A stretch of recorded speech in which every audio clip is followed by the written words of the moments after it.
Hello, हाय, नमस्कार. मी अंजली. अंजली रेसिपीजमध्ये आपलं स्वागत आहे. तर आज आपण बनवणार आहोत व्हेज बिर्याणी. त्यासाठी थोडी काळी मिरी लागणार आहे, दालचिनी, जिरे, बडीशेप, दगडी फूल, मोठी वेलची, लवंगाचे 4-5 तुकडे आणि तमालपत्र. इकडे लसूणचा पूर्ण गड्डा घ्यायचा आहे, धने पावडर, गरम मसाला, आलं लसूण पेस्ट आणि जिरे. केसर घातलेलं थोडंसं दूध आहे, पुदिन्याची पाने, हिरव्या मिरच्या 4 ते 5, कांदे उभे कापलेले आहेत. इकडे 2 मोठे कांदे घेतलेले आहेत मी. बटाट्याचे काप पाण्यामध्ये घातलेले आहेत मी, ते काळे पडू नयेत म्हणून. तूप घेतलेलं आहे. बासमती राईस मोठा घ्यायचा आहे, आपण जे बिर्याणीला वापरतो त्याच्याने भात खूप छान होतो. कोथिंबीर, फ्रोझनचे वाटाणे, गाजराचे काप, टोमॅटो कापून घेतलेला आहे आणि गरम पाण्यामध्ये मी फ्लॉवर हे केलेलं आहे, थोडंसं उकळून घेतलेलं आहे आणि शिमला मिरची. सर्वात प्रथम आपण गॅस चालू करून घेऊया. आपण भात ह्याच्यामध्ये करणार आहोत, कुकरमध्ये बिर्याणी, त्यामुळे मी कुकरमध्येच करणार आहे. सर्वात प्रथम आपण तूप ओतून घेऊया. तूप पहिल्यांदा जास्त ओतायचं नाही, थोडंसंच ओतायचं आहे. त्यानंतर तेल ओतून घेऊया.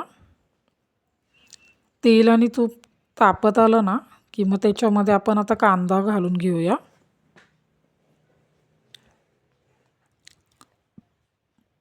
कांदा आपण आता परतून घेऊया तेलामध्ये.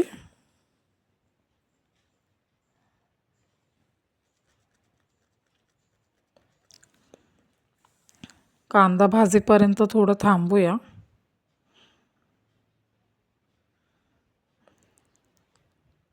इकडे कांदा भाजतोय तोपर्यंत आपण एक मसाला करून घेऊया, ओला मसाला. त्याच्यासाठी आपल्याला मिक्सरच्या भांड्यामध्ये लसणाच्या पाकळ्या घालायच्या आहेत,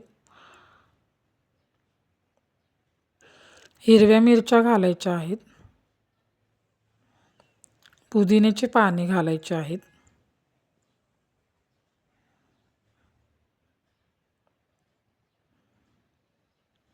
त्यानंतर थोडी कोथिंबीर घालूया. अशा पद्धतीने आपण ह्याचं मिश्रण बारीक करून घेऊया. हा झाला ओला मसाला, हा आपण वापरायचा आहे पहिल्यांदा. कांदा आपला लालसर होत आलेला आहे, गुलाबी गुलाबी कलरचा.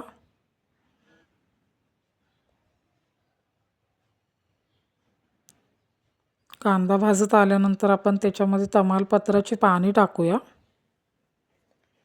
तमालपत्राने बिर्याणीला खूप छान सुवास येतो, त्यामुळे तमालपत्र वापरायचंच.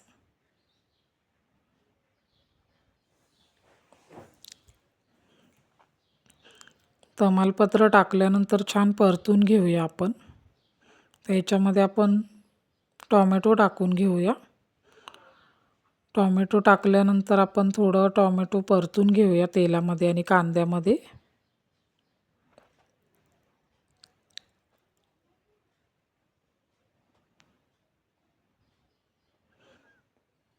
टोमॅटो थोडासा तेलामध्ये शिजू द्यावा.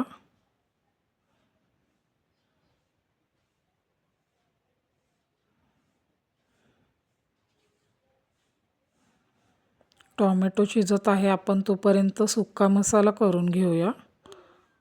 मिक्सरच्या भांड्यामध्ये आपण तो मगाशी खडा मसाला होता तो सगळाच ओतायचा आहे. लसूण, गरम मसाला आणि धनेपूड, जिरे ह्याच्यामध्ये आपण घालायचं आहे आणि कोथिंबीर घालायची आहे. आलं लसूण पेस्टसुद्धा आपण ह्याच्यामध्येच घालायची आहे. पुदिन्याची पाने घालूया. अशा पद्धतीने आपण सुक्का मसाला करून घ्यायचा. सुक्का मसाला आपण टोमॅटो आणि कांद्यामध्ये घालूया.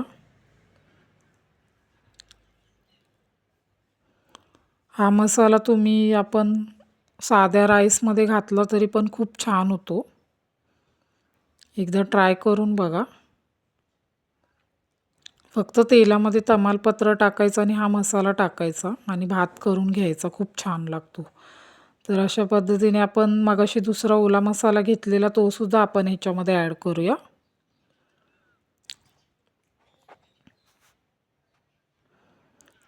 आता हे आपण सगळं हलवून घेऊया तेलामध्ये, एकत्र करून घेऊया.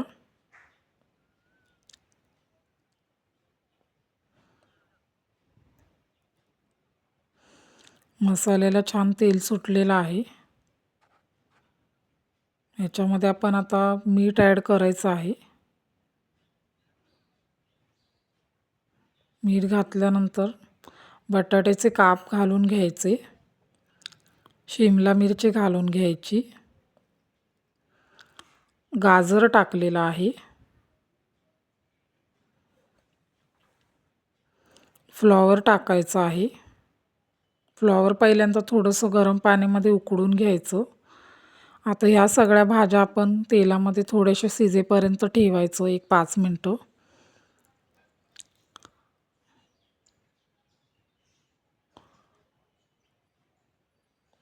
भाज्यांना तेल सुटेपर्यंत थोडंसं थांबूया.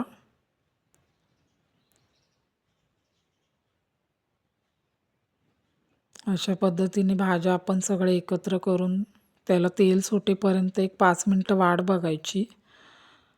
त्याच्यानंतर आता ह्याच्यामध्ये आपण घरगुती मसाला टाकायचा आहे. आमच्याकडे कोल्हापुरी मसाला असतो त्यामुळे आम्ही तो ह्याच्यामध्ये ॲड केलेला आहे.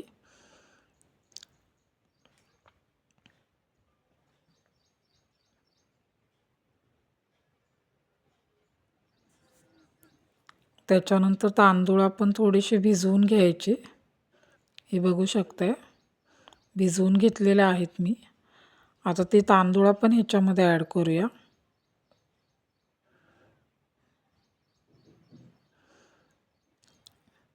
तांदूळसुद्धा आपण परतून घेऊया.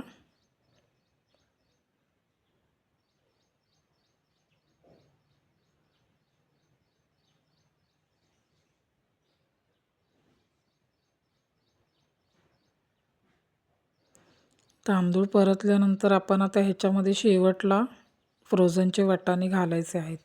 तुम्हाला शेंगा अवेलेबल झालेल्या असतील तर त्या आपण भाज्या टाकल्या तेव्हा तुम्ही टाकू शकता. पण मला इकडे फ्रोझनचे वाटाणे भेटलेले आहेत त्यामुळे मी शेवटला टाकलेले आहेत. त्याला जास्त शिजवायची गरज नसते त्यामुळे ते नंतर शेवटी टाकायचे आपण. आणि शेंगा असतील तर त्या सुरुवातीला टाकायच्या भाज्यांमध्ये.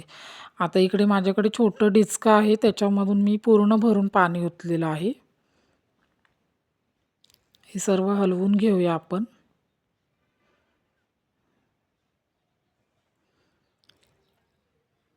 हे सगळं हलवून घेतल्यानंतर ह्याच्यामध्ये शेवटला थोडंसं धने पावडर आणि गरम मसाला एकदम चिमूटभर टाकायचा आहे, जास्त घालायचं नाही. असं केल्याने काय होतं ह्याचा जरा वेगळाच फ्लेवर लागतो मसाल्याचा. जास्त घालायचं नाही, थोडंसंच घालायचं आहे. आणि शेवटी कोथिंबिरीने सर्व करूया. ह्याच्यानंतर आपण कुकरचं झाकण लावून घेऊया. कुकरला फक्त 3 शिट्ट्या करायच्या आहेत, जास्त शिट्ट्या करायच्या नाहीत. बघू शकताय अशा पद्धतीने झालेली आहे आपली व्हेज बिर्याणी.